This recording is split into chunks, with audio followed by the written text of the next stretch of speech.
So here we go. Well, it's a good morning in the UK, and it's of course a good evening here in Australia, in the city of Brisbane. And Thursday night, there you go. If you're watching the show, you can see that our guest is from the UK as well. In the meantime, I'm going to hand that straight over to Priti, and she can introduce our guest. Thank you very much, Jeff. I love the idea of saying good morning and good evening at the same time. It's wonderful. And I'm delighted also to introduce you to somebody I've known for quite a few years now, David, aka the People's Lawyer. He's in the Garden of England. And welcome, David. Good morning and good evening, as you say, Priti. Yes, thank you. Yeah, Kent. I would say sunny Kent, but it's not sunny. It's a bit dim and it's dismal and quite grey. Probably going to rain as well. So, but yeah, here we are having our international conversation. Yes, Northern and Southern Hemisphere coexisting at the same time. It's just magical, really. So, David, would you like to introduce yourself to the Southern Hemisphere and let them know how come you're AKA the People's Lawyer? What's that all about? Well, because I wasn't born the People's Lawyer. It's something that landed on my head 5 years ago. Wait a minute. It was November 2020, and the alleged rumor known as AKA COVID, the alleged rumor, which was, as we know, a media virus, not an actual virus, was in full swing, and there were gatherings around the country, and I had been whipping up anti-COVID fervor on the streets of Manchester, which is my hometown. I've since moved from Manchester to Kent about 4 years ago. But, I'd built up a reputation. I was arguably the first man or woman on the streets of England to actually show dissidence to the narrative. Because I had the equipment, I had a microphone and PA system, and was at a loose end. I've been self-employed for a long time, and they brought the world to a standstill. And I thought, well, this is my opportunity to get out on the streets and to live the dream of a public speaker with no audience. So I went out on the streets, April of 2020, and maybe May. I cried because I think in April people was too frightened, and I had literally one or two people listening in for the first few weeks. And then by May, I built up the audience to about 40, 50, 60. But all I was doing was saying, this is a hoax. And this is not, we're being misled. We're being corralled into something quite nefarious.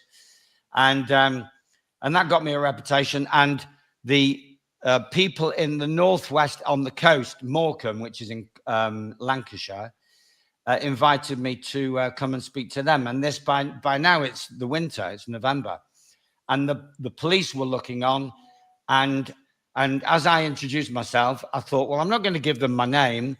What do I need? What should I give them? I need to give them something else. And it landed on my head, the phrase "the People's Lawyer," because 30 years before, maybe even 40 years before, well, certainly 35 years, I had been a trained and qualified lawyer.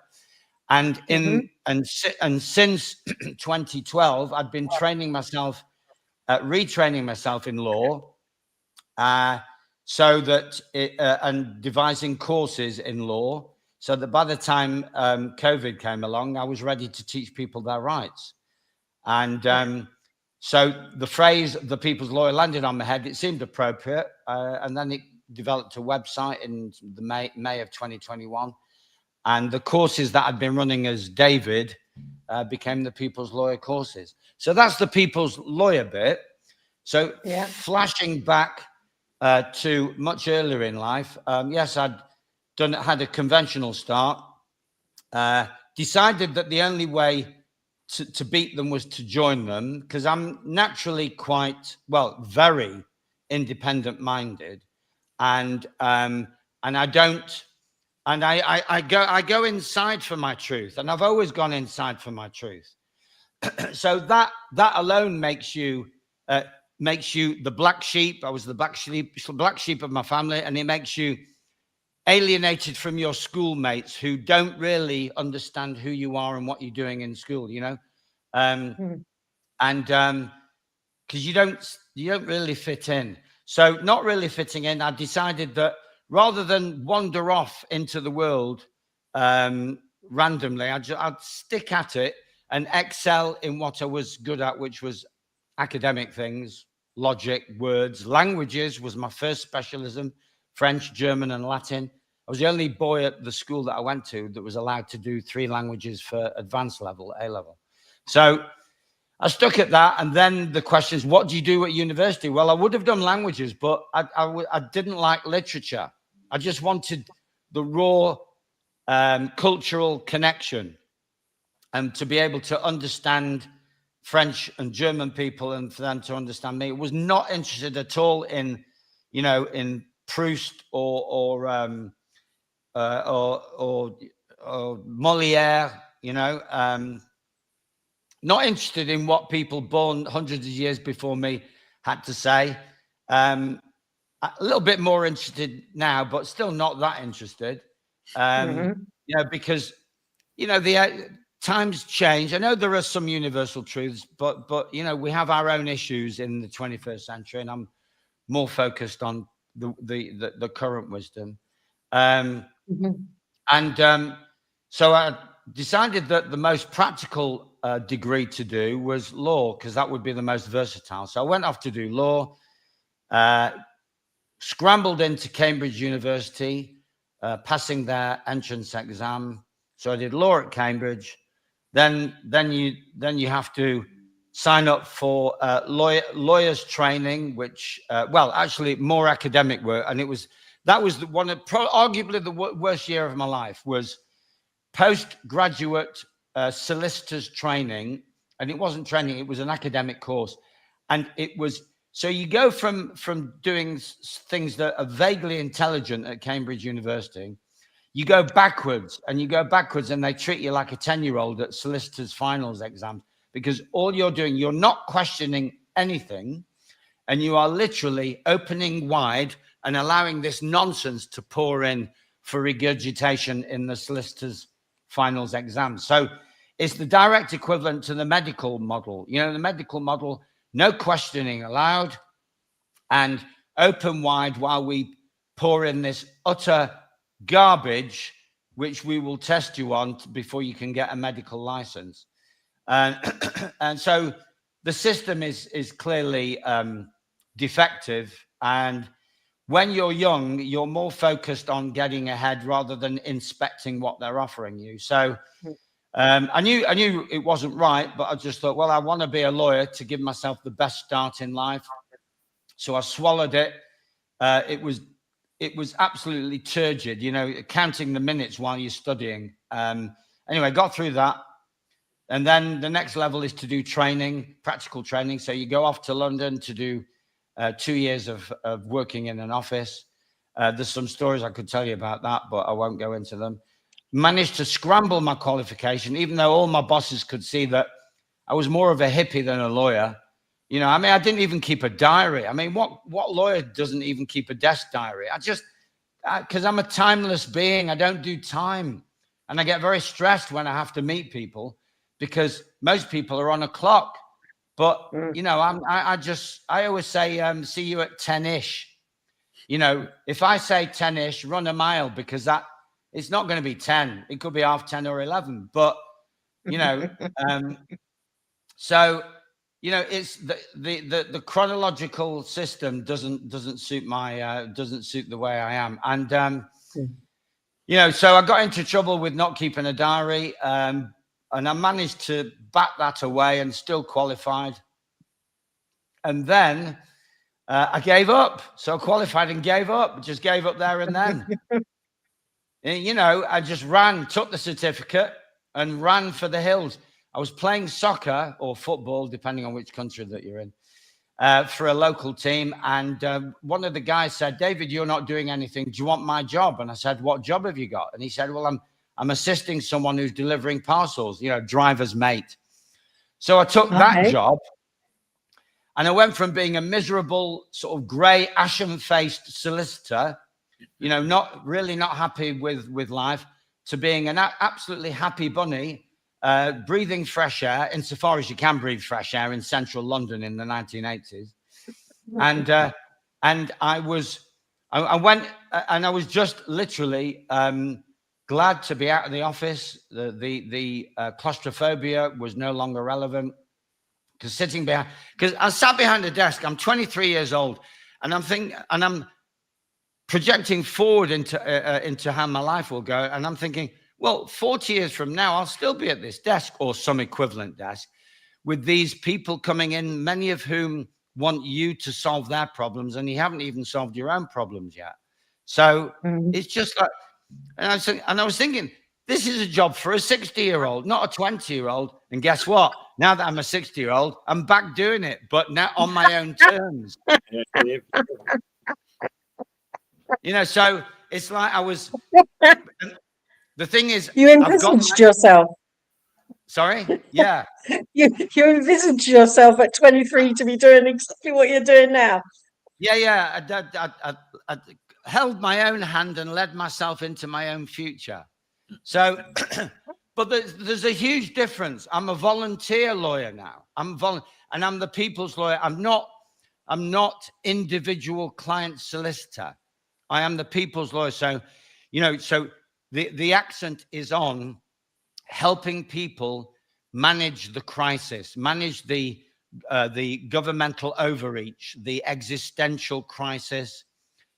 So it's not A versus B. It's not a man against his wife. It's more the man or the woman against the system. So I am the people's assistant as the system is just malfunctioning. And while it's malfunctioning, it's taking down people who don't have the resilience and the knowledge and the wisdom to cope with it. So it's a whole different ball game, and it's a much more joyous experience. And the accent is on educating rather than representing. So the people's lawyer is much more of an educator, because knowledge is power, and applied knowledge is true power. So if you can learn to apply it, then you're in a good position. So let me just join the dots a bit more. Excuse me. So, I'll just give you an anecdote. So one day I'm driving around. By this time, a year or two later, I've been trusted to drive my own van with no assistant. And I went into a depot one morning at 6 o'clock in the morning. Now, normally the regular drivers at that time of day have got, like death warmed up. But I'm still running on this joie de vivre of living the great life of freedom and being out on the road. And I go into a depot. Yeah, go into a depot, and with this big beaming smile. And one of the loaders, because you've got teams loading up the vans. The drivers we don't load our own vans. So we just go in, sit around while they load the vans for us. And one of the guys on the loading bay said to me, David, come here. And he took me into a corner, and he put his arm around me, and he said, whatever you're on, I want some. and he just, and I said, I'm not on anything. I don't even drink. I'm nothing. I'm just high as a kite because I love the freedom of being out and about. And he didn't believe me, of course. He just thought I was winding him up. But that was the 80s, really. So I continued on that theme. And then something strange happened. After about 3 years on the road, for some strange reason, work dried up. And my sister had a boyfriend at the time who was a practicing solicitor. And he was emigrating. And he said to my sister, tell your brother that he can take my job. And this was in the East End of London with two hippie partners. And since driving a courier worker dried up, I thought, oh, go on. won't kill me. I'll give it one last chance. So I went into an East End of London firm of solicitors, and for about 3 months I was okay. But then, you know, the brick wall hit, or I hit the brick wall, I should say. And I think, no, this is still an office, even though the office atmosphere is okay. The partners are fine, likable guys. They're not sort of robotic solicitors. I still, you know, the old hippie habits kicked in, and I was losing interest. And I was just seeing through the model, you know, whereby, and it's true of psychologists, psychiatrists, doctors, nurses, whoever, you set yourself up as the guru, and all the energetic vampires descend on you like you wouldn't believe, because you've given them a license to plunder your energy and to exploit your time. And I wasn't even well paid, so there was no real compensation. You know, it was just a pitiful wage. So I gave that up. I lasted a year, quit that, went back into road transport for another year, and then the real dreams started to. It was the year of the harmonic convergence in 1987, 1988, and that's when my brain started to think further ahead than the present moment. And it dawned on me that I was a linguist by school education, and maybe it was time to start learning Spanish and go and visit Spain. It was the one country that I hadn't had direct experience of when I'd done a Eurorail trip in 1987. So I learned some Spanish, and by the end of 1989, I was taking myself off to Spain, ostensibly for a few months, just to pick up their language, because I just thought Spanish is a world language, and that would be quite an asset. If I'm turning my back on law, then maybe I could use my skills as a linguist and see how I get on with that. Anyway, in the end, I stayed 7 years. And because I'm a bit of a perfectionist, I thought I don't want to go back with crappy Spanish, because that would defeat the object. And I was a bit cocky because I got to a high level of French and a reasonable level of German, and I thought Spanish would be a doddle, and I thought it would take me 6 months to get fluent. And in fact, it took me 6 years. So I stayed long enough to get fluent, but I had some experiences that started to shape the way my future would start to pan out. So, for example, after my savings ran out, and I didn't exactly have a whole heap of savings, but so I was able to spend a year in Spain, literally just learning their language, and that was a good start. And then in year 2, when funds ran out, I thought, now what do I do? Well, you can only do what they allow you to do in countries like Spain, which is teach English as a foreign language. Otherwise, you're a persona non grata, because they have quite a close community. Barcelona is more open and more cosmopolitan, but the rest of Spain is quite closed. So I was in Madrid, right in the heart of Madrid. So I started teaching English, as a foreign language. And the maverick in me didn't sign up for any teacher training. I just thought, no, I've got a high-level degree, postgraduate training in my own language. I trust myself. I'm quite creative. So I started to devise a way of teaching English that was slightly different, because I was focused on phonetics.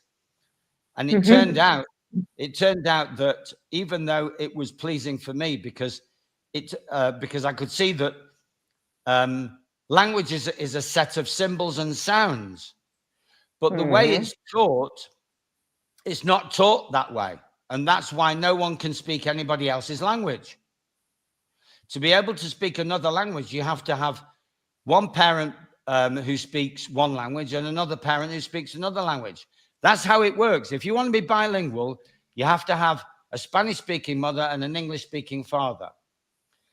There are exceptions, but the exceptions are, otherwise nobody can speak anybody else's language. And I started to think, well, why is this? And I was teaching at academies, we call them night schools, And they come in boasting of how highly qualified they were in English. And I'm listening to them. I don't understand a word they're saying in my language. And when I speak in English, they don't understand a word I'm saying. And yet they've got all these qualifications. So at one point I said to them, who taught you English? And they said, well, highly qualified people. I said, what do you mean? Who? And they said, well, Spanish people that have got the Filología Inglesa, which is basically an English teaching certificate, which means absolutely bugger all. It doesn't mean anything to in English. It just means that the world of academia has allowed them to progress through the ranks. Yeah. And if you look up the word academic in the Oxford English Dictionary, one of the definitions of the word academic is of no practical use or value. Now, I didn't know that at the time, and I'm just following my nose, and my nose is telling me that, listen, I can't speak their language yet. I am getting better because I'm living in Spain. So my Spanish is going like that, and their English is going like this. Because I can teach them some wonderful phraseologies in English, and they go out the door, and they're still in Madrid. So what good is that to them? It's no use. They have to get on a plane and fly to London and put it into practice, but they're not doing that. So I'm learning that the teaching of English in Spain is a waste of time. Now, I'm also learning that the teaching of Spanish in England is also a waste of time, because in my first week in Spain, I tried to order a cup of tea in a bar. That could get you locked up just there and then, ordering a cup of tea in a Spanish bar, because they regard tea as an emetic. It's something that you have when you're feeling nauseous, and you have a drink of tea to make you throw up, right? So it's the equivalent, it's the equivalent. It's the equivalent of going into a pub in England and asking for a glass of Alka-Seltzer, right? It's just anyway. So, and it features in my book, School No Place for Children. So I go in and say, un tea, por favor, because no one's taught me the phonetics. So I'm speaking Spanglish, and he goes, ¿qué?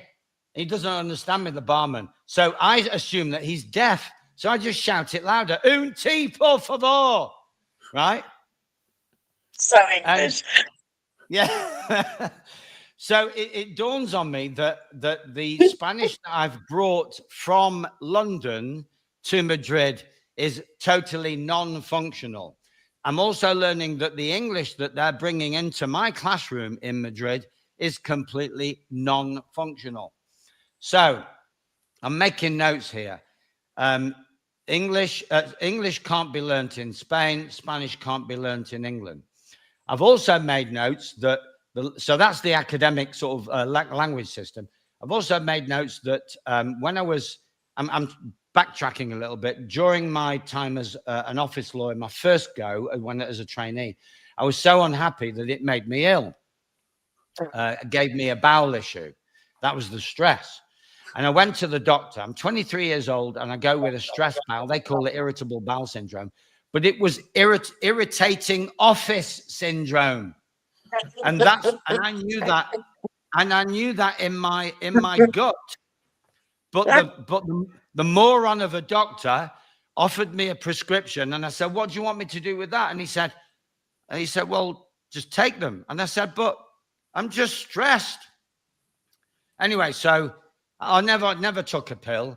So all I did was get out of office work. I changed my diet, moved towards vegetarianism, but not completely. Just cut out heavy meats and cut out dairy. Dairy is a particularly what's the word? Troublesome. I'll use that word for my system. I don't, I'm lactose intolerant. So I'd learned that the medical system has no remedy. The legal system is not right for free thinkers. So now I'm learning that the education system, the language education system, is completely corrupt and self-serving. So I'm building up a picture of dissidence. I don't know that. My dissident days are still ahead of me, but so I'm just developing a portfolio of objection to the system. So I developed my own language learning system in Spain based on phonetics, and that went down like a lead balloon because it showed up all the other teachers, because they're just teaching from a book, and I'm teaching from the heart, which is where the sounds are made by the heart for the heart, and the textbooks are made by the head for the head, and you can't learn a language from the head. You can only learn a language from the heart. So, so after 7 years in Spain, I think I look around and I'm getting that office feeling again. I'm looking around thinking, I think I've reached a glass ceiling here. I can only go so far.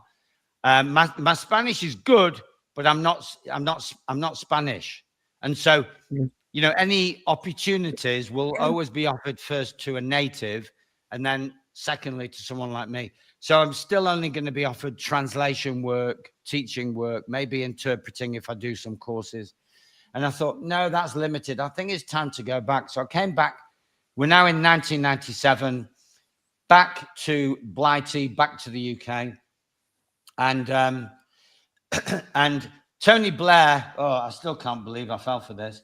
Tony Blair has just got in, making all kinds of promises. And I thought, well, he seems like a nice young man. So maybe life in Britain will be a bit more palatable than it was under Thatcher. How naive. That's when, I know now, obviously, that Blair is and he even looks, the horned one is, if you're looking for the horned one on planet Earth, you don't have to look further than Tony Blair. But back then, he was smooth and charming, and we all fell for it. I was coming back anyway, but it was just another factor. So, what can you do as a refusenic lawyer and educator? What can you do? Well, I had this trick up my sleeve. I'd been a lifelong bridge player, the card game bridge. So I decided to put all the skills together, the teaching skills that I'd acquired in Spain, the bridge skills that I'd acquired from the age of 13, which is when I took up the game of bridge, and I became a bridge teacher. So this is me, A plus B equals whatever. So I was teaching bridge privately, individually, privately, just private sessions of bridge. And then the Manchester Bridge Club had a vacancy, and I took that vacancy and became the senior beginners tutor at Manchester Bridge Club. And and then all the nightmares came back to haunt me. So I'm teaching bridge. I'm teaching bridge the way I think it should be taught, which is hands-on, but I'm getting cohorts of students who have come from academia. So their attitude is, excuse me, what do I do now? And my attitude is, well, do whatever you feel is right. And if it works out, you've learned how to do it. And if it doesn't work out, you've learned how not to do it. And that attitude doesn't go down well because they are used to the dynamic of open wide and pour the crap inside. Yeah. And I don't do that. I'm developing my own approach to everything, which is you learn by doing. You don't learn by listening. Nobody ever learned anything by listening. And so I just say to them, by now I'm sounding completely patronizing and facetious, because when they say, what do I do now? I say to them, why are you asking me? And they go into cognitive dissonance. Well, you're the teacher. And I go, yes, I may well be, but you're the student and I can't learn for you. I can only assist you in your own learning, which is what I'm doing, because I'm laying on these amazing lessons which people can use for an exciting trial and error adventure, but they don't want excitement. They don't want trial and error adventure. They just want to be spoon-fed so they can move to the next level. But by the time they get to the next level, they're actually not at the next level. And people wonder why bridge players who've been through the bridge learning program can't play bridge. Right. And people wonder why people who've studied French at school can't speak French. And people wonder why people who studied Spanish at school or anything at school can't do it. It's because the program is built not for the student, it's built for the teacher. So that the teacher can earn a living and pay a mortgage. So ultimately, it's the banking system. This is what I know that now. Back then, I'm still wondering, there's something terribly wrong, and I haven't put my finger on it yet. I know I've given you a very, very long-winded answer to a very simple question. Well, it was very interesting. It's a beautiful meandering. It's fantastic. Well, so and it will open people's minds to the idea that this, we are exiting a system that is completely dysfunctional. So all I'm doing is giving people an idea of how I discovered the dysfunctionality in the system, and while progressing along a journey to becoming the people's lawyer. So again, to fill in the last few gaps. So I had to quit. Like I did as a lawyer and like I did as a teacher of English in Spain. I had to quit as a teacher of grown-ups of bridge in England. But before I did that, I was offered funding to go to schools. And I thought, now that's interesting. Surely the children will be more keen to learn by just doing it, because children are natural learners.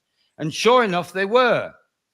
And when I went to schools, the problems that I had were exclusively with the staff, because the staff are, on the whole, brain dead. But the children are brain alive. And so I was enjoying myself. Like to see it. And the staff were doing their very best to sabotage me, apart from one or two notable exceptions. But most staff are saboteurs of the education process.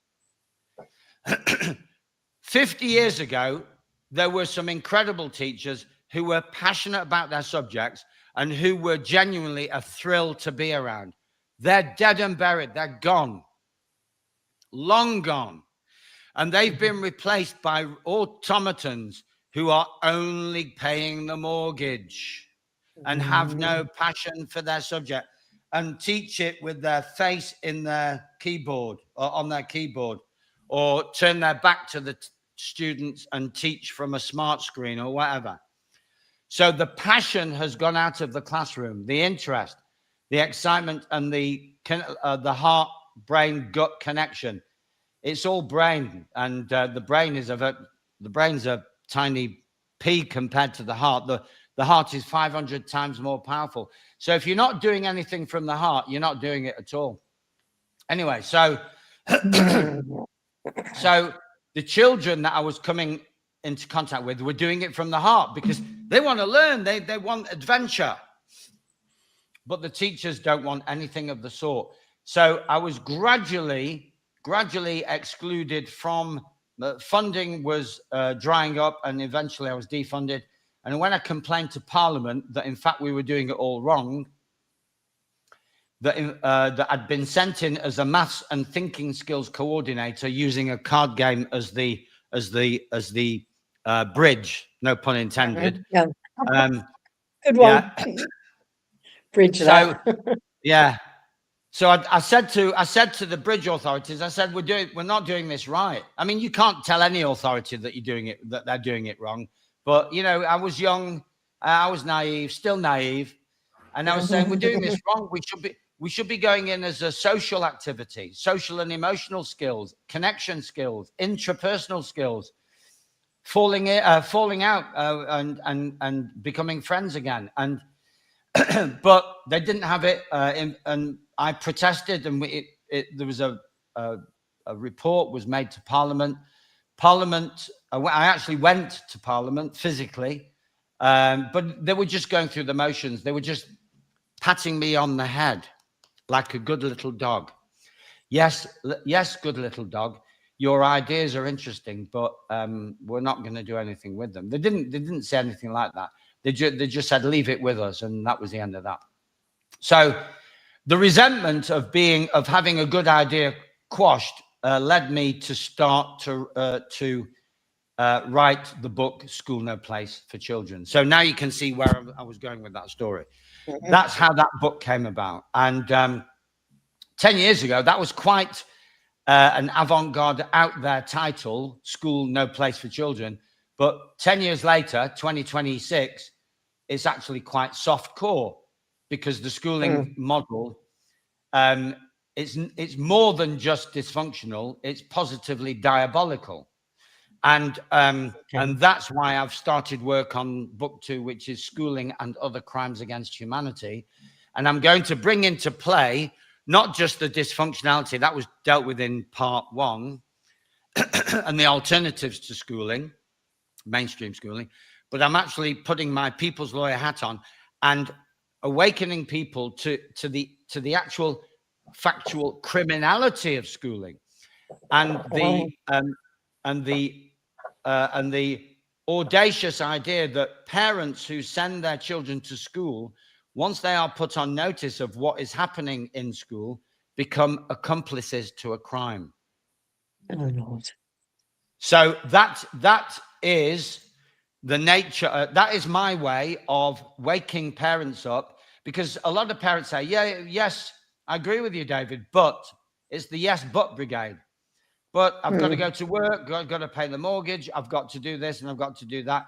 Well, that, I'm afraid, I expose as narcissism. When a narcissistic parent puts their own interest before their offspring, that's just barefaced narcissism. And the confident 60-year-old of 2026 is not afraid on any level of calling parents out for their own narcissism. Because I'm not just going to blame the education model.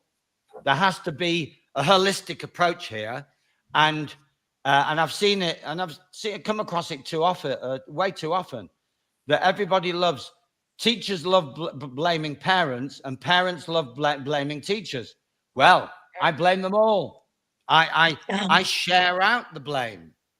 I'm kind of, this is my humanitarianism saying, listen, folks, you're all wrong. Yeah. Okay. So let's not apportion blame. Let's all collectively take it upon ourselves to say, please forgive us. We are wrong. We would like to be right, and there is a better way. But before we can do that, and we are doing that, there are people doing conscious education courses and the Platonic model. It's that is already underway. But for the majority, they still need that emergency wake-up call, because the subtitle, the subtitle for the first book, School No Place for Children, was a wake-up call. But the subtitle for this second book will be an emergency alarm call. So, and yes, there are people out there who are conscious enough to have taken their offspring away from the system. But some of them, in fact, the majority of them, are more woke than awake, and they are still they are still running the trauma-based fear model. And so if the figure of authority comes knocking at their door, they panic. So we need to give them the knowledge that they will require to calm them down. So that's where I am at the moment, is to give people the emergency alarm call and the knowledge that they need to put the system back in its place. There you go. That's That's the longest sentence I think I've ever spoken. So what would you say is the hardest part of what you're doing? Getting past people's fears and traumas. So people need healing before they need knowledge. Because knowledge, unhealed knowledge doesn't heal you. Healing heals you. So they have to, and healing only comes when a man or a woman owns up to their own dysfunctionality, owns up and faces their own demons, using that old cliche. So, for example, when they say, I, the man, am afraid of authority. I, the man, no longer wish no longer to be afraid of authority. And I am going to take steps to pull that trauma. It's a somatic process because we are 99% water, 70% water in volume, but 99% in chemical composition. And water carries messages. And if those messages are messages of early childhood trauma, just the trauma of being dropped off at school can affect people for their entire life. Because how do they know at the age of 4, 5, or 6 that their mum or dad is actually going to come back for them? How do they know? Yeah. So most people, or many people, spend the first day in school just crying their eyes out. Now, so that means when you start school, you're already down, energetically down, or reduced, energetically compromised. Let's use that word, compromised. Schooling now, for the next 10 to 15 years, kicks you repeatedly while you're energetically compromised.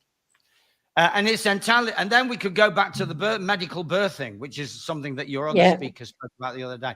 I won't go down that road now. So when you add up all the major milestones in your early life, medicalized, traumatizing birth, feeling rejected and abandoned on the first day at school, feeling humiliated, isolated, punished, made to feel unworthy for the next 10 to 15 years in your formative years, and then exploited by the banking, legal, medical system later on in life, brainwashed by the MK Ultra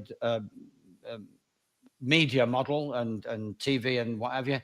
So if you're half sane when you're 40, 50, or 60, you're doing very well. That's half sane. Sane in the meaning of healthy, like the Latin sano. You know, mens sana in corpore sano means, so sane as in healthy, well, balanced, centered, grounded. If you're halfway there later on in life, you're doing very well, because that means you can easily retrieve the other half. But most people, not even half sane, which explains all the vices, the alcohol, the bingo, the gambling, the drugs, the sex, the rock and roll, the distractions, the noise. Most people, I always say to people, imagine, when I'm talking about the difference between children and adults, imagine an empty room. If you put a child in an empty room with just a cardboard box, it's the start of a dramatic adventure. So they'll cut the cardboard box into figures. The figures will talk to each other, and they have, they can create something out of that. If you put an adult into an empty room with a cardboard box, you will need to call social services within about 30 minutes. Okay.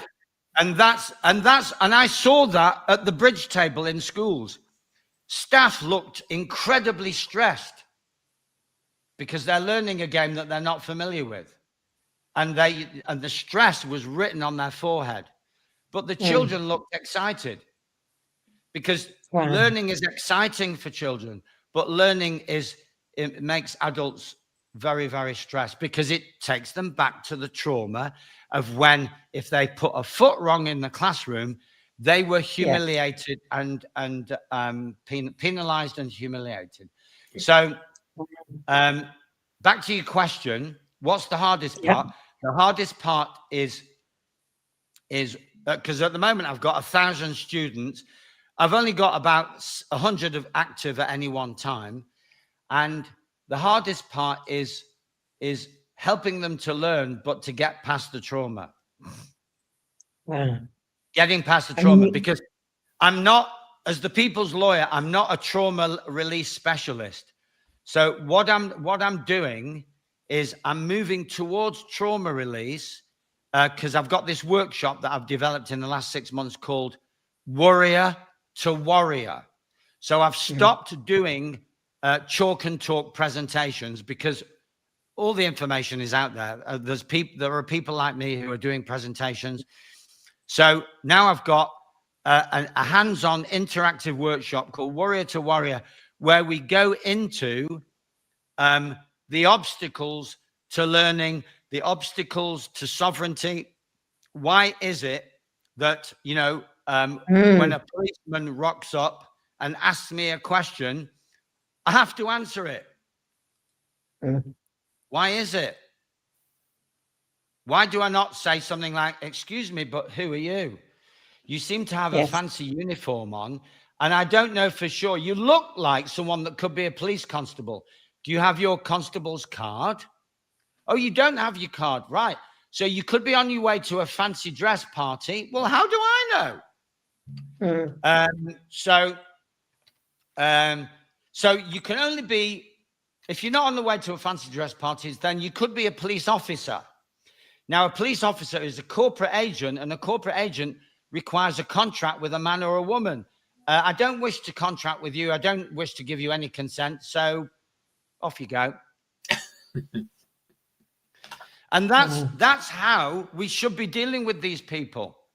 But sadly, not enough are. They are still going into panicked, traumatized child mode and complying, answering questions, filling in forms, giving their name, just like they did for 10 to 15 years in the classroom. So the sovereignty, to be a sovereign is actually incredibly straightforward. All you have to do to be a sovereign is answer a question with a question. Ta-da! Okay. What's your name?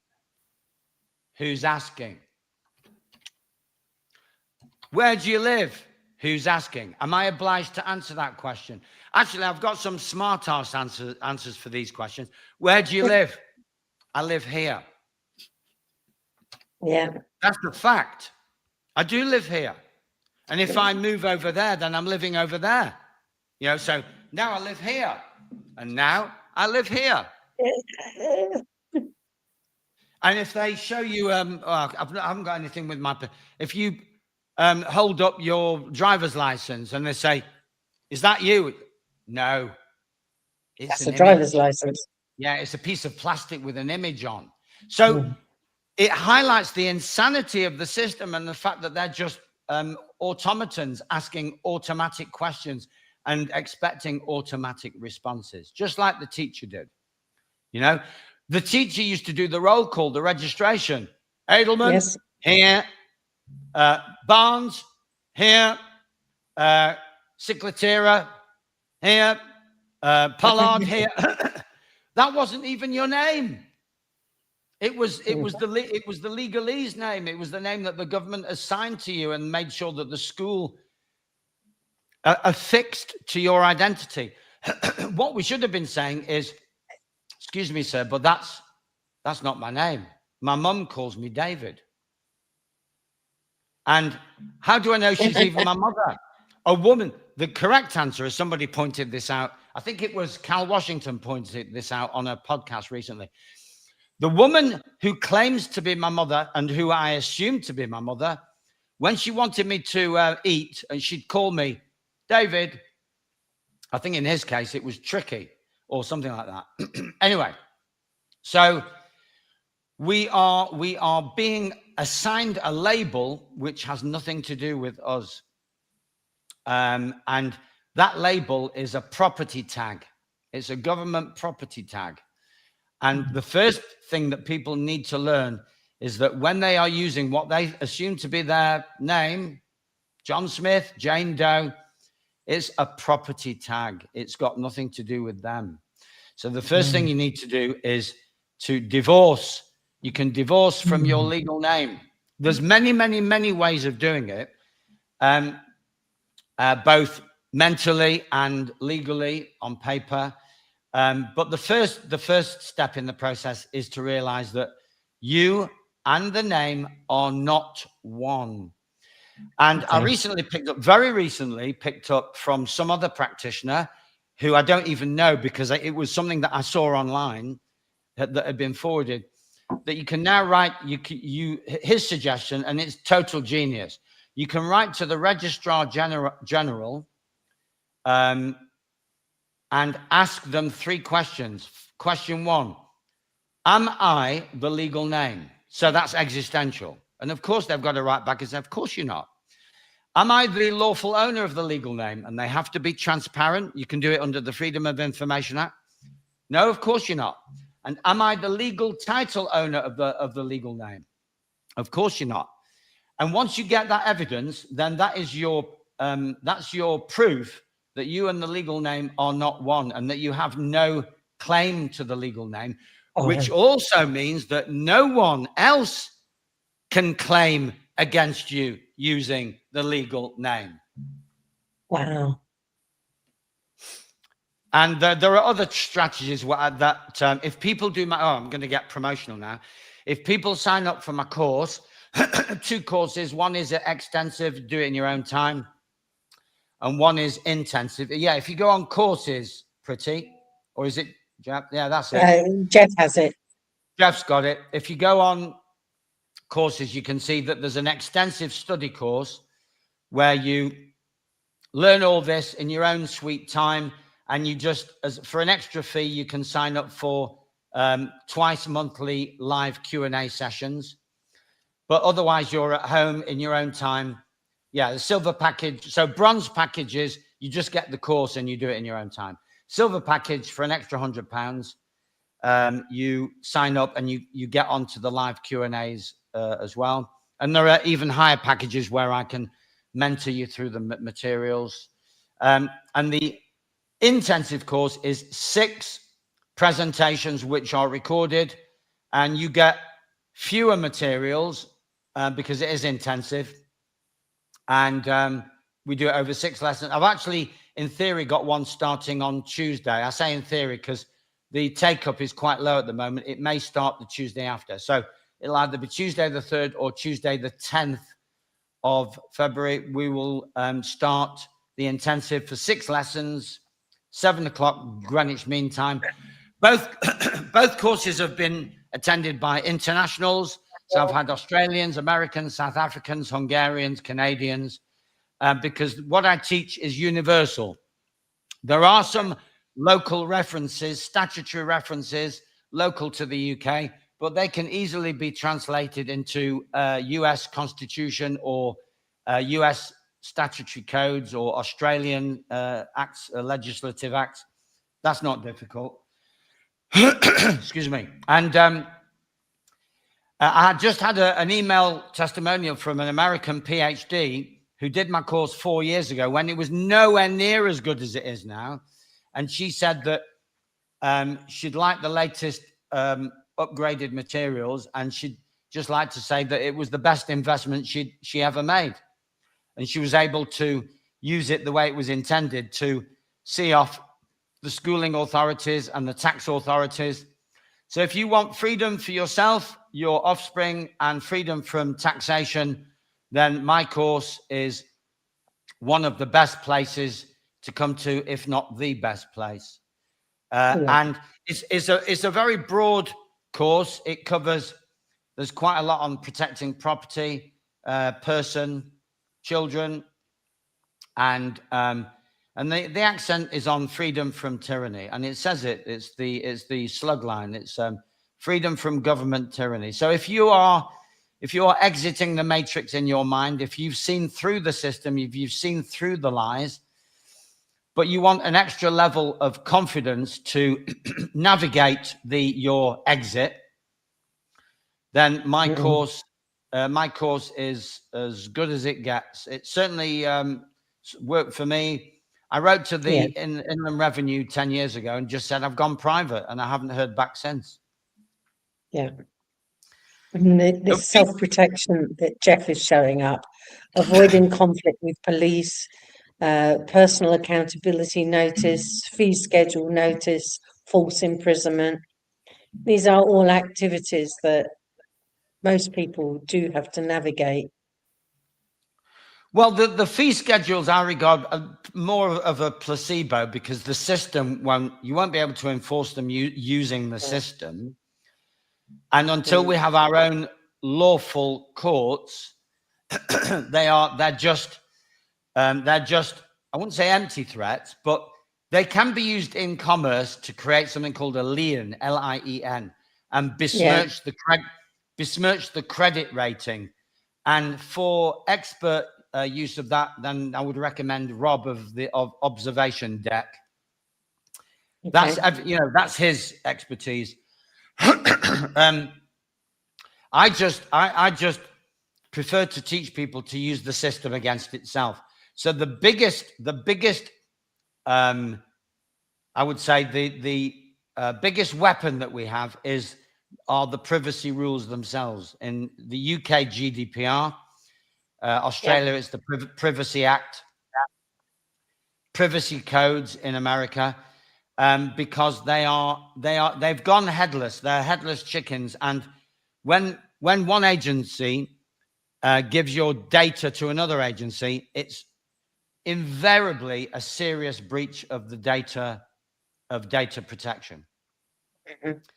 And we have case law in this country. It's Vidal Hall versus Google Inc. 2015.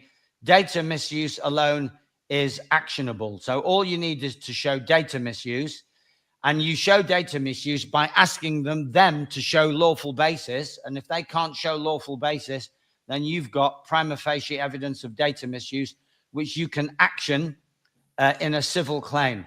And you can bolster your civil claim by going to Information Commissioner's Office and getting a favorable report that, yes, they had no lawful basis, and that you can use that. That's £2,500 in the bank for breach of data protection. And you can add on to that any civil claim as well for distress or harassment. So that's your basic defense mechanism against debt collectors or against banks who put the matter in the hands of a debt collector. So we learn to celebrate when a debt collector is coming for us, because they're coming with no lawful basis, no legal claim, because they don't have a contract with us and they don't have a deed of assignment. So that's no legal claim and no lawful basis to process our data. So, so that's the knowledge. It doesn't take too much to acquire it. So the next level is to get past the cognitive dissonance that no one can come to your door in a civil matter. And if they come to the door with the police, then the police can go to prison for 14 years. Yeah.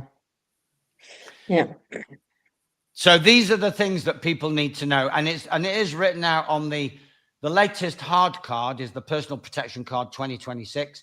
That's got the legislation that shows a police agent in abusive position can go down for 14 years when they threaten to arrest you for breach of the peace when you're in your own home, minding your own business, and they refuse to arrest an agent who's clearly in breach of the law because they shouldn't be at your door in the first place, and they are intimidating you, which is harassment. That's a crime. If there's two or more of them, that's course of conduct crime. You only have to come once with two people, and that's already a crime. And if the police officer is playing along with that and saying, no, they've got this and they've got that, and they haven't, they've got nothing, then the police officer is committing a crime. When I had a police officer at my door, I just read out Section 26, Criminal Justice and Courts Act 2015, and they were gone within 3 seconds. Oh, this is clearly a civil matter. We don't need to be here. And so knowledge doesn't de-traumatize you, but it really helps. It really helps. Yeah. Because if you can push through your trauma and see how knowledge works, then that experience will start to de-traumatize you. So you've got to apply it before de-traumatizing can take place. Excuse me. Okay. And can I ask you, unbeknownst to us, most people are on the electoral register. So we've all, one way or another, signed up on the electoral register. Can you elaborate anything about how the electoral register itself impacts on people, generally speaking? Well, that is your consent to be to be governed.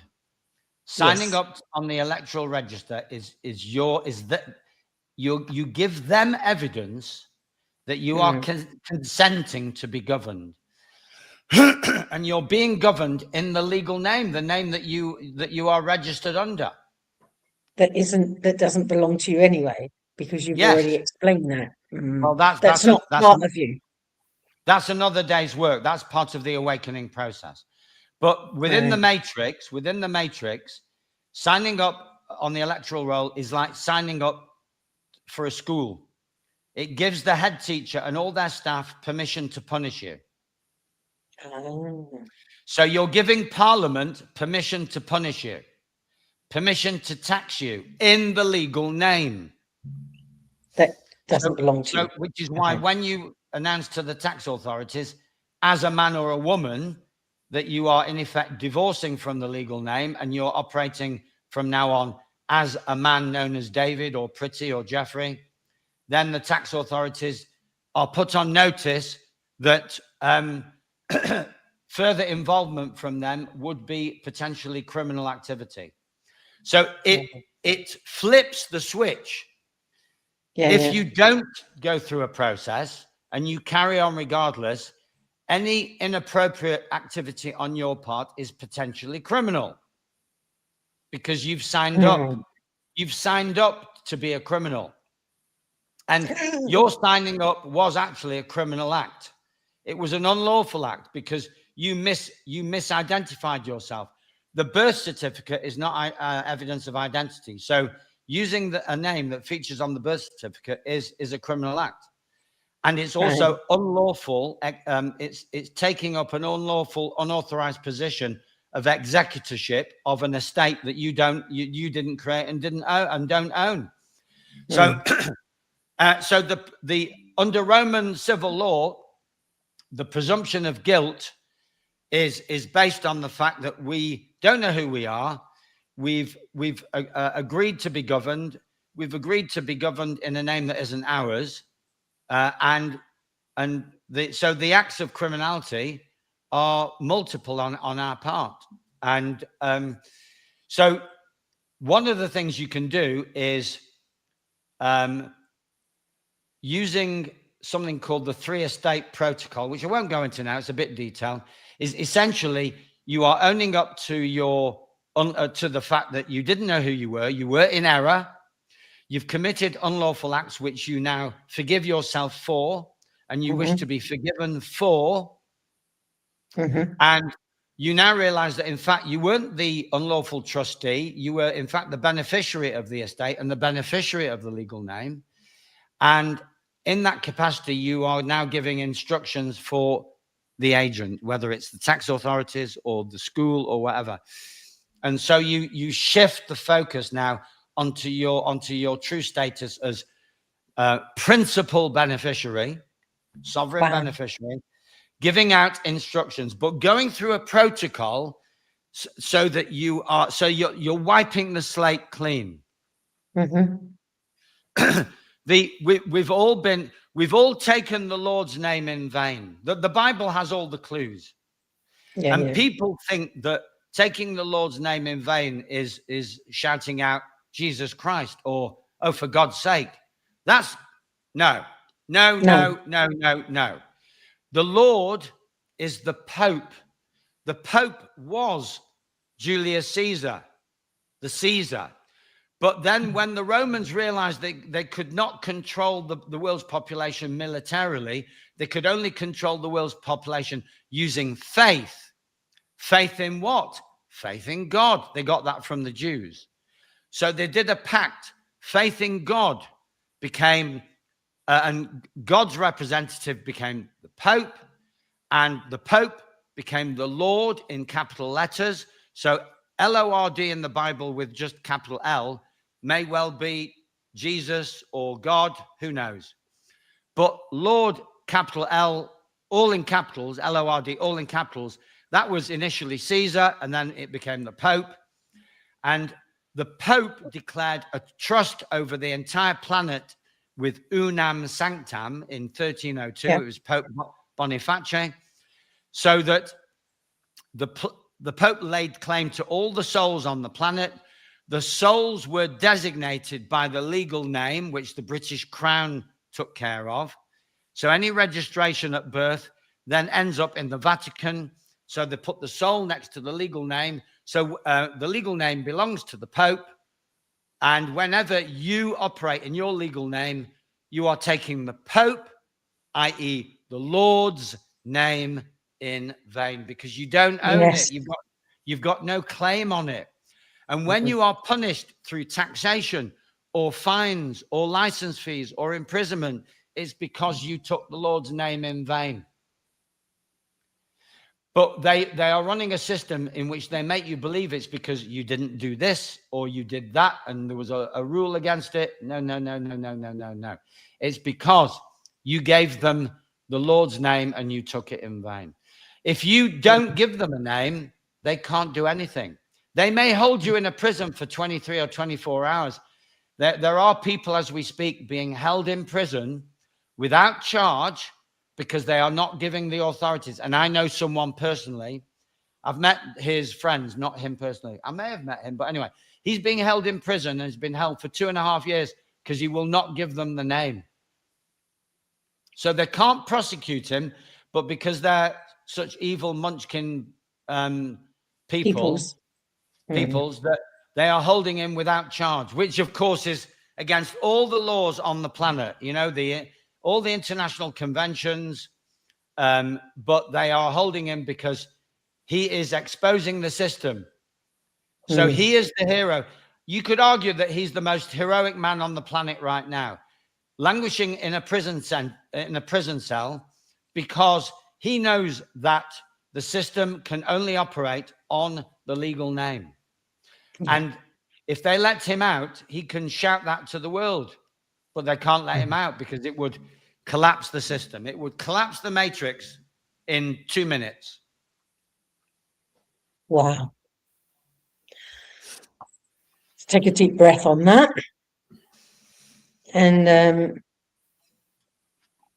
as an opposite question, what's the most rewarding parts of what you do? What do you see that ignites you?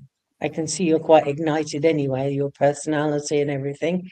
But what is it that keeps you going and gives you the greatest pleasures in the work that you're doing? The primary thing is that is the blessing of COVID, and it was a blessing. Some people have reinvented it as a curse, but it was actually a blessing on all levels. And for me, the blessing was to release me, to give me the freedom of movement, because all the people that had fell for the trick were off the street. So I had the freedom of movement and the freedom to eventually become the people's lawyer and to basically be the shepherd that assists people on their journey out of the matrix. So it's my sole purpose. COVID was me awakening to my true soul purpose, which is to fully awaken myself, to accelerate that process, and to encourage other people to do the same. So that's my sole purpose. The other thing that gives me nourishment is the appreciation that I get from people who email me in and tell me that the work I do, that they say things like, thank God that you're doing what you're doing. Thank you for all that you do for humanity. So it's a very, it's like I've got the fire, but they're fueling it. They just add fuel onto that fire. And, whereas when I was a solicitor, you didn't get any of that. You get no appreciation whatsoever. All your bosses ever do is moan and groan. If you get in at 9:35 on the contract says 9:30, 5 minutes late. It's like being at school. Clients don't give you an appreciation because they think you're getting paid. Well, you are getting paid, but you're not getting well paid. So nobody ever bounces into a solicitor's office and says, ta-da, boy, have I got news for you. Right? So it doesn't happen. Whereas as the people's lawyer, I get people saying, wow, David, I sent your letter, the one you helped me draft to HMRC, and I've not heard back, and it's been 18 months. Or somebody recently was summoned for a jury service, and this is actually quite poignant. So she had a consultation with me, and she said, David, I've been summoned for jury service. And I'm very blasé now about my own sovereignty. And I said, well, so what? Well, you just don't do it. Yeah, but. Oh, okay. So you want to write a letter to rebut the presumption that you owe them an obligation. So we co-created a letter. She sent it off, rebutting their presumptions. And I didn't hear for a few weeks, and I assumed that everything was hunky-dory. So then she booked in for another consultation, and she sat there on the Zoom call, and I said, so have you heard from the jury service people? She said, yeah. So I said, so what's the outcome? She said, I don't know. I said, what do you mean you don't know? She said, well, I've got the letter here and I'm too frightened to open it. That's me. I would be like that. Right. So I said, right, first of all, take a deep breath and let's open it together. So she opened it right. And then she went off screen for a few minutes to read it privately. Then she came back and she goes, oh my God, what? You won't believe this. She said, go on then, try me, right?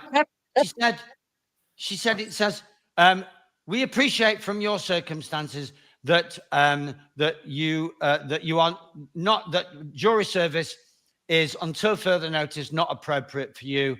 And we therefore thank you for your letter and bid you a good day, or whatever. It was a dear John letter. He said, thank you, but goodbye.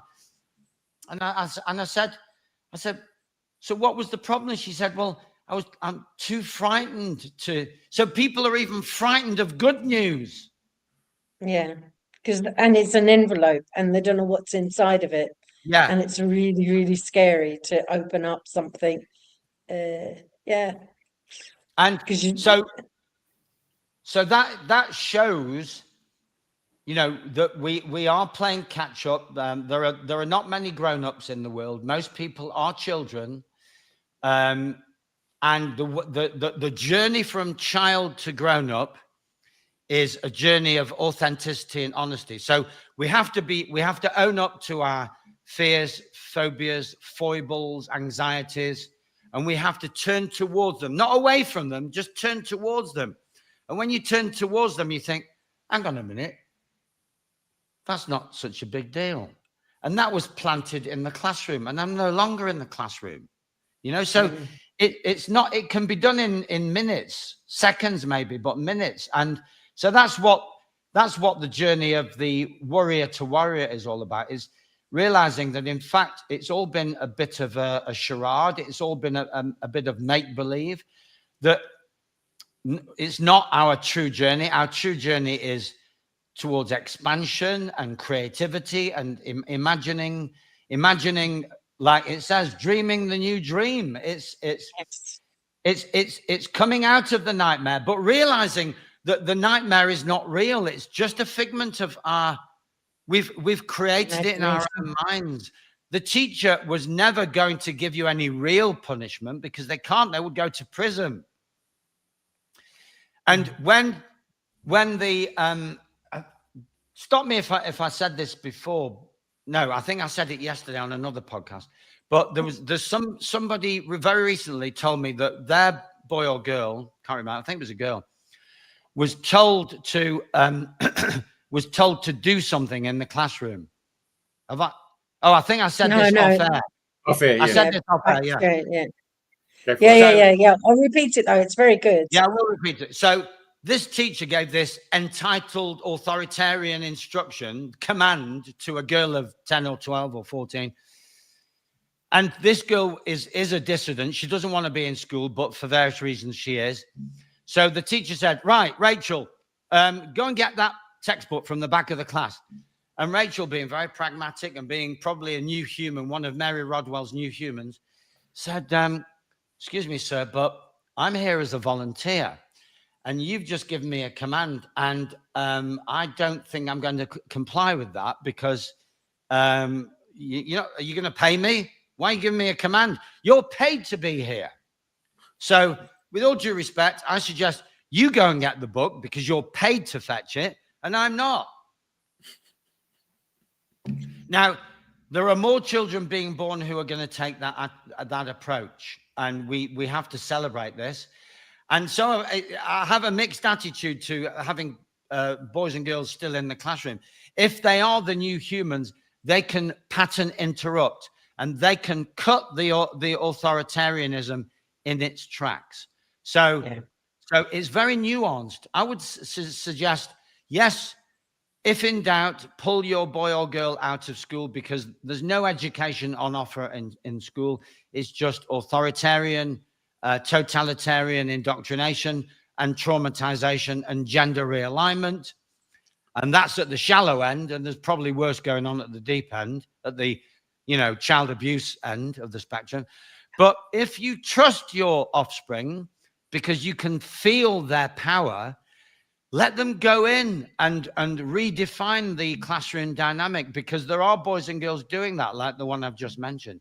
So it's an executive decision. It's not binary. It's not, do or die. It's have a think about the nature of the boy or girl and whether or not you trust them to go in there and basically destroy, absolutely sabotage the classroom environment. That's my nature. I am a saboteur because I do believe that you can't build on faulty foundations. We have to clean up. We have to clean up the basement. Go into the basement, clean it up, and then build on top of that. Somebody said there are alternative off-grid communities being built.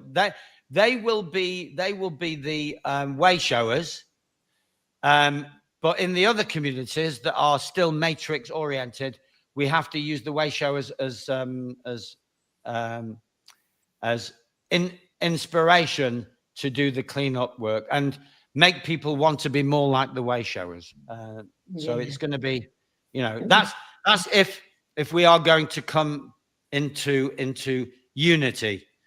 Otherwise, there'll be a split, and in one world there'll be AI running the show, and in another world it will all be more heart-centered. That's always an option. I mean, there's no reason why the world can't split so that people get what they want. Some people don't want authority. Some people don't wish to be free. They literally do not wish to be free. And amazing as it seems, or sad as it seems, we have to respect that.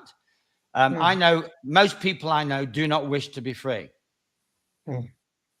They just don't want it because freedom comes with responsibility. Responsibility requires resilience. Resilience requires knowledge and skills, and they don't feel that they have that knowledge or skill set. Well, never good enough. I have to say, I've been watching your Jeremy Clarkson's and Clarkson's Farmer. It's been the most riveting piece of real life experiences and reframing people's understanding of what it takes to be a farmer, to produce the food for the plate. It's just phenomenal expose. Yeah, well, I mean, again, being brutally honest, which I like to be, I think I'm allowing myself that brutal honesty these days. most people, the education system is a factory production line for narcissism. Narcissism has, and I put this in one of my lectures. It's on one of my videos.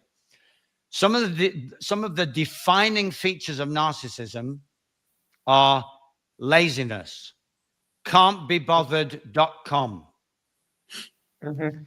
don't feel worthy of anything different or better.com, and vampirism, energy codependency. So that's what narcissism. People have got certain phrases have been weaponized in the mainstream, and narcissism is one of them. Psychopath is another, and you know, surgeons and pilots are often psychopaths. You know, certain jobs require the nervelessness and the lack of remorse. You know, otherwise you wouldn't be able to cope. So, you know, the world is diverse and it's big enough to accommodate all types. And we have to accept that some people, especially the younger ones now, they are narcissism on legs. And so they are not easy to reach. And they have this entitlement and they have this arrogance. A friend of mine has a godson who's about 18, 19, 20, and we met physically. So she was visiting me and she was arranging to meet him. And on that same night or the night after, I was doing one of my talks. And I said, young man, why don't you come to my talk? And he looked at me with such dismissive, like, you know, like, listen, old man, what can you teach me? My knowledge is fresh. Yours is ancient history. That was the look on his face. So, you know, this is what we're dealing with. Well, they are building their own world, and in that world, they'll have their own challenges, but it won't be a world that we inhabit. We will have fresh air, freedom, creativity, and ancient wisdom coming back. They will have something else. And, you know, unless some cataclysm, the grand solar, you know, the grand solar flare, or whatever, awakens people, some grand calamity, a tsunami, I don't know. Something may happen this year, actually. Somewhere it may even happen in February. Something major. But without that major calamity, the narcissist will just opt for AI and surveillance. Like, was it Shenzhen in China is 100% surveilled, AI-controlled city, 15 million people. Wow. And it operates exclusively on AI. AI is the brain. The city has a brain, and the brain is AI. So do you see anything tremendously positive coming out of what you've been doing? I mean, some of it sounds a bit dire, but where's the upside of all of this? I've just given you the upside. That it's all freedom of choice. Yeah. Fresh air. Fresh air is, people have, the upside is that we ultimately all have a choice. It's a free will choice planet. That's the upside. And so awakening, really being conscious, is really no more or less than about realizing that you have a choice and making the most sensible, rational, reasonable, mature, self-serving and community serving choice. So in the AI world, the narcissistic world, it's all about service to self. That's what schooling does, because you didn't celebrate the top grades that your colleague got. You didn't, not really, not in your deepest heart. You only celebrated your own grades, your own top grades. Mm-hmm. Yeah. So you were being trained, and you didn't really help your fellow students to do well. And when you did, it was called collaborating and cheating. But in the conscious earth, on conscious earth that we are returning to, collaboration will be celebrated. Community spirit will be celebrated. Serving self will be only celebrated if a better version of you can serve the community better. Yep. So that's go on. Yeah, so it's all celebration, but it's the fact. Another fact of life is that not everyone who appears to be human is actually human. Wow. Now we can argue till the cows come home about the precise figures, but the number of people who have the soul potential, first of all, who have a soul in the first place, but the soul potential to grow into true free sovereignty is limited. Some people just there's various descriptors. Some of them are called non-playing or non-playable characters. They are background people, and they will always opt for the matrix solution. And they can be people that you're related to. They can be family members, friends. They are just hooked into the matrix. That you can tell them when, from some of the things they say things like, life's shit, then you die. Yeah. That's someone with no soul. Or there are only two certainties, death and taxation. No. All right. Yeah, because that's not authentic truth. Taxation is a social construct, and death is just a passing phase. As we know, there's no such thing as death. You're physically focused, and then one day you're metaphysically focused. Well, that's not death. That's actually life. You could say that being in a physical body is a form of death. So there's people with a soul, people without a soul, and then you've got people who aren't even people, creatures, shapeshifters. So this is not coming from me exclusively. Putin reckoned that Elizabeth the Queen was a shapeshifter. He saw a shapeshift on the staircase in the Kremlin, or it may have been Buckingham Palace. I don't know. So basically you've got people with a soul, people without a soul, and shapeshifters.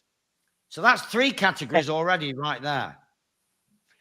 So all that's happening is we're having a grand sifting, a harvesting of the different types, so that everyone goes to where they are meant to go. So people like us are meant to go back onto the land and in connection with the mother. Some people say that Gaia is about to depart, which is why, and that she now trusts us with shepherding her territory. We've got the consciousness to do it by ourselves, whereas she needed to be there while we were still growing. So the earth, you could say, is a womb. And some of us are now exiting the womb in our consciousness, whereas others will stay in the womb, and that womb will be run by artificial intelligence. And then the shapeshifters will be dispatched to a dimension, probably the fourth dimension, and while we're hopping past the fourth onto the fifth. So you'll have third and fourth, people without a soul, AI in control. AI is in touch with the fourth dimension, which David Icke says is run by AI, the so-called demonic dimension, which is basically just AI. And then we'll be skipping all that through the heart into the so-called fifth, and then sixth, seventh, eighth. And that's the journey that we're all on. So there's, so it's not about bemoaning the fact that some people won't be joining us, because they were never meant to. Wow. So Is there anything, let me have a look. Is there anything important that hasn't been said that you'd like to finish up with? Your parting message? Well, we've covered quite a bit, really. We have. Yeah, we have. Well, what I would say is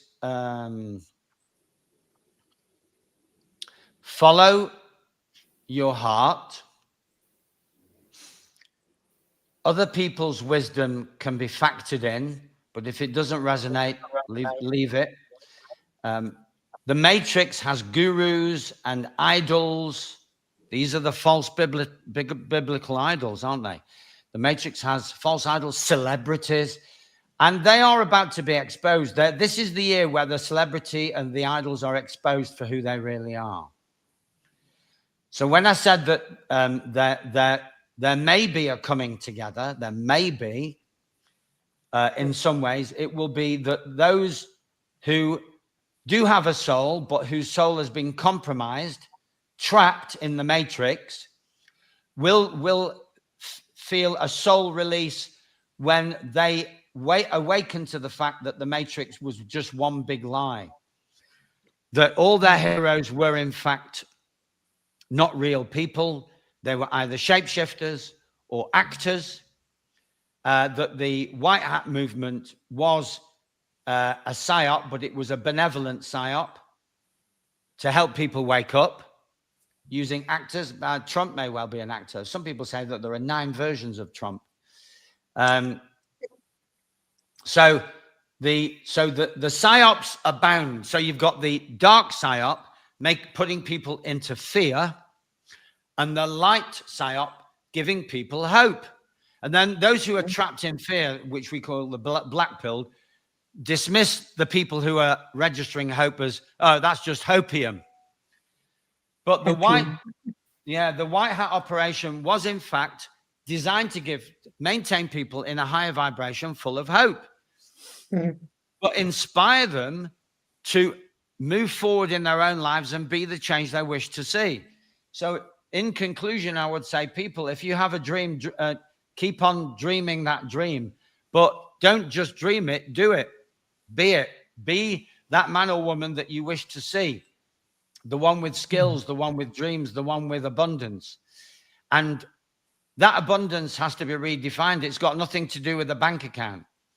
It's your sense of absolute potential, that zero limitation. So the Matrix put limitations on us, and it made us ask for permission. And if you're living a life permission-free, I wouldn't say I'm permission-free, but I'm very low on permission. If you see what I mean, that most of the permissions come from me. I give myself permission to be, certainly on the being level, I can be whoever I wish to be. Because I'm still in society. It's not a question of doing whatever I want, but I can do, within reason, I can give myself, my timetable is created by myself. My activities are entered into by myself. So permission is essentially given by self for self, and the demands, the external demands on us are filtered through that permission. We have to give the system permission for it to make any demands or take any energy or time from us. So it's an inversion. So to invert the schooling process, we're the ones giving permission. And there's actually case law on this. Entick versus Carrington from 1765 for crime, 1765, 250 years ago, more. Wow. That no agent can step on my ground, which can be my sacred space, not just my land. No agent can step on my land, ground, space, delete where applicable, without my license, which means without my permission. So my parting words are, remember that the government and the agents need your permission. Now, they've manufactured your permission, your consent, sending you through the system, but it's now time Now time to cut the cords that bind and realize that permission comes from you, not from them. Okay. End of speech. You know, David, is captivating and fascinating, and it's a joy to listen to you and to have had this interview with you today. It's always a delight to engage in conversation or to listen to what you have to say. Thank you very, very much for being here. Thank you for sharing how you came to be the people's lawyer, and hopefully people will have a much better perspective of themselves by listening to you today. It's brilliant. Thank you very much. Thank you very much. Can I just make a quick plug for my next event? Is that okay? Go ahead. Yeah. Okay, so limited spaces, because it's relevant to today's podcast. For those who would for those who would like to de-traumatize and to strengthen their resolve to be the change they wish to see, then my next workshop, there'll be plenty more, is in Staffordshire, Northwest Midlands of England, on Saturday, the 7th of February, that's 7th, 2 o'clock for 3 hours. And I'll send you the link. There's an Eventbrite link, and it's on my website as well. Okay, good. So thank you very much for that. Thank you, Priti, for being a gracious hostess or host. Thank you, Jeffrey, for hosting, and it's been a pleasure. Thanks, buddy. Yeah, you've made me laugh, which is brilliant. All right. Thank you very much.